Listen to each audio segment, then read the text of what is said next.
पिछले 18 महीनों में कई कंपनियों ने आईपीओ रूट के जरिए कैपिटल मार्केट को एक्सेस किया है। वास्तव में वर्ष 2021 ने 3 दिनों में एक आईपीओ देखा, जिन्होंने कुल मिलाकर 1.3 लाख करोड़ रुपए से अधिक फंड मोबिलाइज किया। संयोग से वर्ष 2022 ने सभी प्रकार की परेशानियों के बावजूद मोमेंटम बनाए रखा है और मिड जून तक 53 कंपनियों ने 45,000 करोड़ से अधिक कैपिटल जुटा ली है। बेशक पिछले 2-3 सालों में कई tech startups, e commerce companies तथा एसएमईज पब्लिक हुई हैं। रिटेल इन्वेस्टर्स की बढ़ती दिलचस्पी ने भी एक सपोर्टिंग फोर्स का काम किया है और फिनटेक का इमर्जेंस और विस्तार देखा गया है, जो सभी के लिए इन्वेस्ट करना आसान कर रहे हैं। इसके परिणाम स्वरूप हमने हाल ही के कई आईपीओ में भारी ओवर सब्सक्रिप्शन देखा है और उनमें से अधिकांश ने अच्छा लिस्टिंग लाभ दर्शाया है। शायद यही वजह है कि किसी आईपीओ को सब्सक्राइब करना सीधा फाइनेंशियल स्वर्ग को सीढ़ी माना जा रहा है, लेकिन जो कुछ भी ऊपर जाता है वो शायद नीचे भी आता है। और वैसे ही पिछले 6 महीनों में बहुत सारे कंपनीज का स्टॉक प्राइस क्रैश भी हो गया। जैसे कि बीएसई आईपीओ इंडेक्स ने इस कम समय में अपने वैल्यू का 1/3 खो दिया। लेकिन यह वीडियो आईपीओ के मूल्यांकन के बारे में नहीं है। इसके बजाय हमारे पास यहां सबसे कॉमन गलतियों का एक कंपाइलेशन यानी संकलन है, जो इन्वेस्टर्स वेल्थ जनरेशन के लिए किसी आईपीओ में इन्वेस्ट करते समय यूज कर सकते हैं।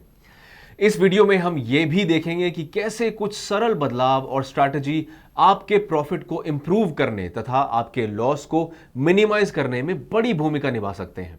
तो आइए शुरू करते हैं।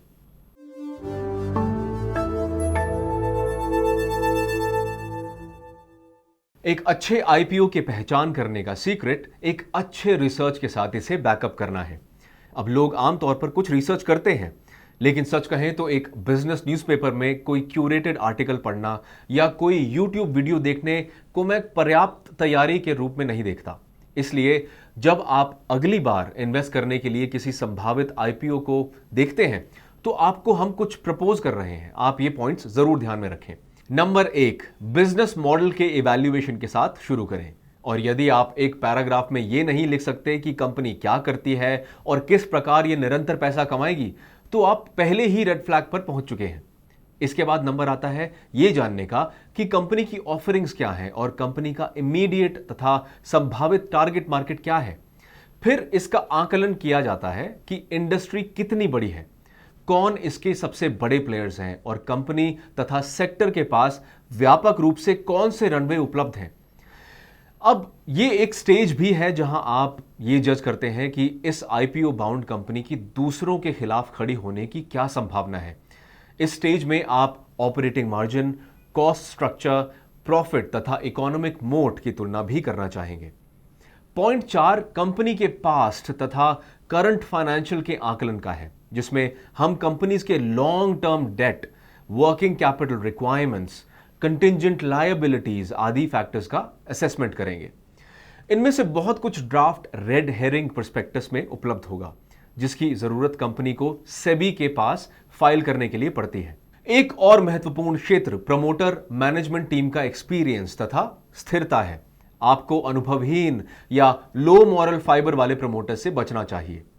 और अंत में हमेशा रिस्क फैक्टर्स की जांच करें। अब मेरे विचार से किसी पब्लिक कंपनी में इन्वेस्ट करते समय आईपीओ ही सबसे ज्यादा जोखिम भरा होता है। और ऐसा इसलिए है क्योंकि इस बात की पूरी संभावना है कि बिजनेस के ऑपरेशंस या फाइनेंशियल्स को लेकर आपके अजम्पशंस यानी धारणा पूरी तरह ऑफ टारगेट हो और इसका कोई पुराना रिकॉर्ड नहीं है कि मैनेजमेंट किस प्रकार शेयर होल्डर्स का वैल्यू बढ़ाएगा या नहीं बढ़ाएगा। इसलिए याद रखें, अगर आप बिना रिसर्च किए किसी आईपीओ में निवेश कर रहे हैं तो आप अपने पैसे के साथ जुआ खेल रहे हैं।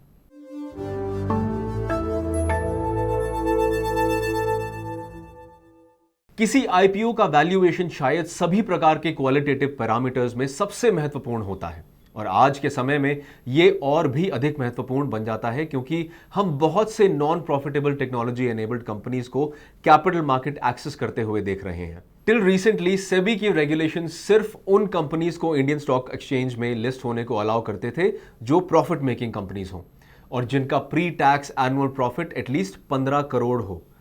इस रूल ने अधिकांश टेक स्टार्टअप्स को लिस्टिंग से हटा दिया था। लेकिन वर्ष 2020 में सेबी ने अपने अप्रोच में कुछ बदलाव किए। बदलाव यह था कि नॉन प्रॉफिटेबल कंपनीज भी लिस्ट हो सकती हैं, इस शर्त के साथ कि इंस्टीट्यूशनल इन्वेस्टर्स को टोटल शेयर्स का 75% रखने की जरूरत है। इसके बाद घाटे में चल रही कंपनियों के लिए भारत के स्टॉक मार्केट में लिस्ट होने का रास्ता खुल गया। जहां इसने पेटीएम, जोमैटो एवं दूसरों के लिए रास्ता खोल दिया, इसने एक इन्वेस्टर के नजरिए से एक जरूरी मामले को जटिल बना दिया, क्योंकि अब कोई पीई और पीबी रेशियोज पर भरोसा नहीं कर सकता। इसके अतिरिक्त आपको इस फैक्ट पर भी ध्यान देना होगा कि इन न्यू एज टेक्नोलॉजी कंपनियों में से अधिकांश के पास कोई लिस्टेड पीयर्स नहीं है जो परफॉर्मेंस के लिए प्रॉक्सी का काम कर सकते हैं। नतीजन आपको इन फॉलोइंग पैरामीटर्स पर और अधिक रिलाय करना है। अप्रमाणित ग्रोथ प्रोजेक्शन, एक हायर डिस्काउंट रेट के साथ एक डिस्काउंट कैश फ्लो का उपयोग करना, market trend, burn rate, regulatory landscape वगैरह। हमारे विचार से एक इन्वेस्टर का वैल्यूएशन और उसका कन्विक्शन और भी महत्वपूर्ण इसलिए हो जाता है क्योंकि जब तक स्टॉक ट्रेड होना शुरू नहीं करता तब तक कोई भी एक्चुअल प्राइस डिस्कवरी नहीं होती। इसलिए आप अपना खुद का रिसर्च करें और हमेशा अपनी नजर वैल्यूएशन पर रखें।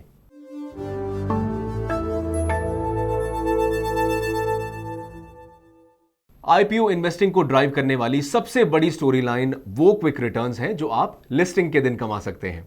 और हां, स्टॉक प्राइस बढ़ने के कई उदाहरण हैं, पर हमने लिस्टिंग वाले दिन भी कई स्टॉक के वैल्यू में कमी होते देखा है। अगर हम बारीकी से देखें तो लिस्टिंग वाले दिन कई बार स्टॉक की कीमतें बढ़ जाती हैं और करेक्ट हो जाती हैं, जो ऑफलोडिंग इन्वेस्टर्स के लिए समय और लक की बात है। विशेष रूप से ऐसे मामलों में जहां आईपीओ ज्यादा ओवर सब्सक्राइब नहीं किया गया है, ऐसा लगता है कि सभी के पास लिस्टिंग वाले दिन ही बेचने का सेम आइडिया है, जो स्टॉक की कीमत को आईपीओ प्राइस लेवल से काफी नीचे कर देता है।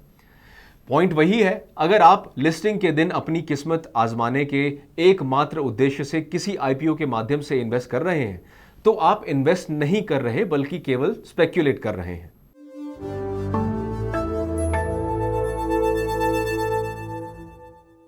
आईपीओ इन्वेस्टर्स जो एक और गलती करते हैं वो है ग्रे मार्केट पर बहुत अधिक ध्यान देना। ग्रे मार्केट एक अनऑफिशियल स्टॉक मार्केट है जहां इन्वेस्टर्स अनलिस्टेड कंपनियों के किसी स्टॉक एक्सचेंज में ऑफिशियली लॉन्च होने से पहले ट्रेड करते हैं। ग्रे मार्केट निश्चित रूप से इन्वेस्टर्स की रुचि का अनुमान लगाने तथा कुछ मामलों में आईपीओ लिस्टिंग प्राइस का आकलन करने में भी सहायता करते हैं, पर आपको यह भी नोट करना चाहिए कि ये मार्केट अनरेगुलेटेड होते हैं और गंभीर धोखाधड़ी का बहुत स्कोप होता है। ग्रे मार्केट में हम अक्सर कैश में तथा पर्सनल बायस पर लेन देन होते देखते हैं, जिसका अर्थ है कोटेड प्राइस अविश्वसनीय तथा अनप्रिडिक्टेबल हो सकता है। सीधे शब्दों में कहें तो ग्रे मार्केट कीमतों के बेसिस पर अपने आईपीओ फैसलों को आधारित करने से बचें, क्योंकि इस प्रॉक्सी मार्केट ने पास्ट में कई बार निवेशकों को निराश किया है।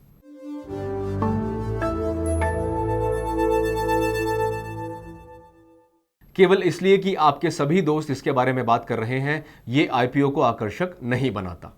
और इस बात को साबित करने के लिए हमने इस पर एक सैटारिकल वीडियो भी किया है कि किस प्रकार कोई व्यक्ति 15 दिनों में 1 लाख रुपए कमा सकता है। वीडियो में हमने दिखाया था कि किस प्रकार रैंडम सूचनाएं अप्रमाणित तथा शेडी सोर्सेज से पैदा होती हैं और किस प्रकार ये जानकारी अधिक सटीक और भरोसेमंद तरीके से तैयार कर दी जाती है। हमारे विचार से आईपीओ में भी धोखे की ये टेंडेंसी होती है। प्रमोटर, अंडरराइटर तथा इन्वेस्टमेंट बैंकर पॉजिटिव बायस तैयार करते हैं जिससे कि इशूड आईपीओ का ओवर सब्सक्राइब होना सुनिश्चित किया जा सके। ऐसा एडवर्टाइजिंग, न्यूज फीचर, ट्विटर आदि के जरिए किया जाता है। और चूंकि प्रपोजल की मार्केटिंग में कोई बुराई नहीं होती, ये इन्वेस्टर पर निर्भर करता है कि वो इस मार्केटिंग पुश से प्रभावित न हो और अपना फैसला अधिक क्वालिटेटिव तथा क्वांटिटेटिव पैरामीटर्स के आधार पर ले। इसके अतिरिक्त यह महत्वपूर्ण है कि इन्वेस्टर्स आईपीओ के साथ प्रिवेलिंग सपोर्टिंग फैक्टर्स का भी ट्रैक रखें। उदाहरण के लिए, आमतौर पर जब एक बुल मार्केट होता है तब अधिकांश आईपीओ लॉन्च हो जाते हैं। ये वो समय भी है जब कई आईपीओ ओवर सब्सक्राइब होते हैं जिनका आमतौर पर कंपनी के बिजनेस मॉडल या ग्रोथ प्रोस्पेक्ट से कोई लेना देना नहीं होता और ज्यादा लेना देना कीमतों को बढ़ाने वाली आशावादी बाहरी माहौल से होता है। अब शुक्र है कि इन बायसेस यानी पूर्वाग्रहों के लिए एंटीडोट आपके कंट्रोल में है और इसके केवल 3 हिस्से हैं। आपके फाइनेंशियल लक्ष्यों की स्पष्ट समझ, जो रिसर्च आपने की है, और बेशक आपका रिस्क टॉलरेंस लेवल। और अगर एसेट एलोकेशन, गोल सेटिंग तथा रीबैलेंसिंग आपको कॉम्प्लिकेटेड लगते हैं और आपके पास अपने कैपिटल को मैनेज करने के लिए टाइम नहीं है, तो फिर ईटी मनी जीनियस पोर्टफोलियो को एक्सप्लोर करें, जो आपको रिस्क के एक्सेप्टेबल लेवल पर बेंचमार्क से अधिक रिटर्न हासिल करने तथा बेहतर डाउनसाइड सुरक्षा देने में आपकी मदद करता है।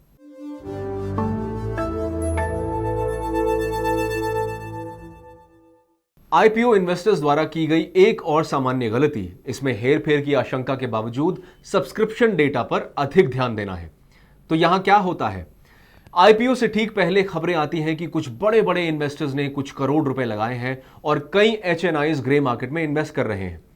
और अधिक लेजिटिमेसी देने के लिए यह खबर भी आती है कि दुनिया के सबसे बड़े पेंशन और सॉवरेन फंड्स भी इस इशू में दिलचस्पी दिखा रहे हैं।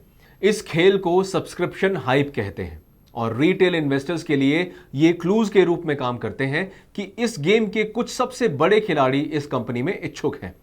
हालांकि ये अपर्याप्त और अफवाहों से भरी खबर हो सकती है। बेशक हम अभी भी नहीं जानते कि इनमें से किसी भी प्लेयर ने वास्तव में कोई खरीद की है या नहीं, या किस कीमत पर ये इन्वेस्टर खरीद रहे हैं, या आईपीओ के बाद उनके इरादे क्या हैं। इसीलिए जब आप सब्सक्रिप्शन डेटा से कुछ हिंट ले रहे हैं, कभी भी इसे किसी आईपीओ में इन्वेस्ट करने का आधार ना बनाएं।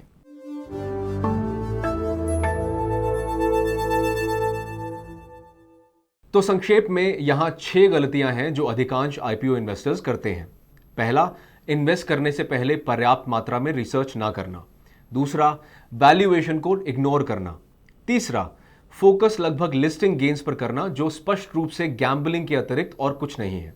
नंबर 4, ग्रे मार्केट के प्रति हमेशा ही कुछ बायस यानी पूर्वाग्रह होते हैं, भले ही ये अनरेगुलेटेड हो, इसमें पारदर्शिता न हो और धोखाधड़ी से भरा हो।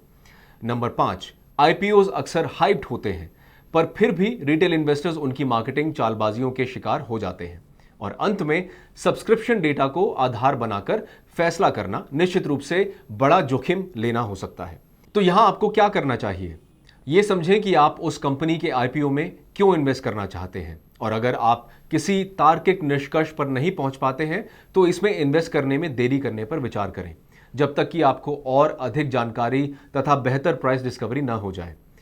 हमेशा कंपनी पर बहुत रिसर्च करने के बाद ही शुरुआत करें, जैसे कि आप लैपटॉप या डीएसएलआर कैमरा खरीदने के समय करते हैं। और अंत में एक आईपीओ इन्वेस्टमेंट को अपने ओवरऑल पोर्टफोलियो की तर्ज पर ट्रीट करें, जिसका मतलब है कि आपको अपने लक्ष्य, अपना इन्वेस्टमेंट होराइजन तथा जोखिम लेने की क्षमता निर्धारित करनी चाहिए। और इसी के साथ हम इस वीडियो के अंत में आ गए हैं। मुझे पूरी उम्मीद है कि ये चेकलिस्ट आपको आईपीओज को सही से एसेस करने में मदद करेगा। मेरी राय में आईपीओ में इन्वेस्ट करना किसी नियमित निवेश की तुलना में अधिक जोखिम भरा होता है, और इसलिए आपको इसमें इन्वेस्ट करने के बारे में और अधिक सतर्क रहने की जरूरत है। अगर आपको ये वीडियो उपयोगी लगा तो लाइक बटन पर जरूर टैप करें, चैनल को जरूर सब्सक्राइब करें तथा इस वीडियो को अपने दोस्तों के साथ शेयर करें। समय निकालने के लिए धन्यवाद, और मैं अगले सप्ताह एक और इंसाइटफुल वीडियो के साथ आपसे मिलने के लिए उत्सुक हूं। Mutual fund investments are subject to market risks. Read all scheme related documents carefully.